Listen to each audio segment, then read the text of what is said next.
Welcome back to my vlog, Charles the Barber, ang nag-iisang barbero na vlogger pa. Shoutout agad tayo.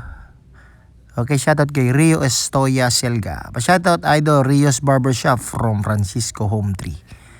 Shoutout sa brother. Kay Mark Serville Magbanua Panya. Okay, shoutout sa brother. Okay, ngayon ay gapit tayo ng verse fade pero hindi ito 0.5 lang ito. Yung ilalim nito. Blending lang natin ng 1 at 0.5. Okay, gumamit tayo ng 1.5 guard para sa ating unang linyahan. Okay. After niya na, hirap ng isang kamay Ang gamit ko dito ay isang kamay lang. Tapos isang kamay yung camera. Isang kamay naman yung pagkukupit. Hindi ko nga malagay yung Hindi ko malagay. Cut muna natin. Okay. So dito sinundan natin ang number 1 na guard.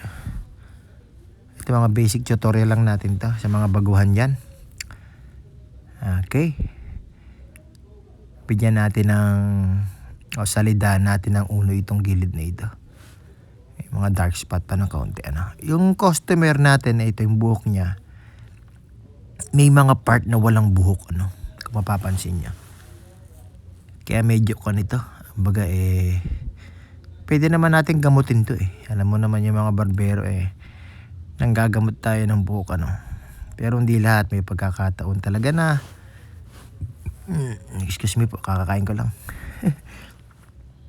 Okay, 0.5 tayo dito, duluan lang natin to.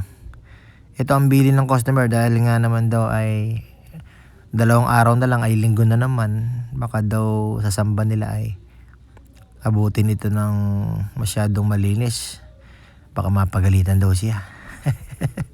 Kaya kailangan 0.5 lang. Hindi masyadong pudpud ba? Okay lang ito. Duluan lang naman natin to Blending lang natin ng number 1 na guardian. So ito dahan-dahan lang ko pinakikita sa inyo na paano natin linisin ba ito. Okay, line up agad tayo sa temple. Bigyan natin ng forma ito. Dahil 0.5 lang, okay na din to dahil okay, yung paggawa ng temple depende sa buhok. Minsan pag makapalang buhok ng customer, magandang iporma ang temple. Pero pag medyo di masyadong okay na din, pero siguro mas maganda kapag makapalang buhok. Magandang iporma ang temple, Okay, ito ay linisin lang natin yung pinakadulo nito. Okay. Sa ilalim ng tenga tayo. Hindi natin masyadong madali yung likuran dahil isang kamay lang tayo ngayon Okay. Dito pinakita ko yung kumbaga ito dulo-dulo lang. Sobrang purol nitong tining scissor ko Ayaw kumagat Ito lang, duluan lang ba natin. Konting nipis lang daw dahil para sa kanya manipis na itong buhok niya. Dahil ginupitan natin nakaraan ito Hindi pa masyadong nakapalang buhok. So dulo-dulo lang yan. Pagalan pa natin na Okay, ito ang ating finished product. Ayos Simpleng-simple itong burst fade na ito. 0.5 lang ito. Okay, don't forget to follow and likes.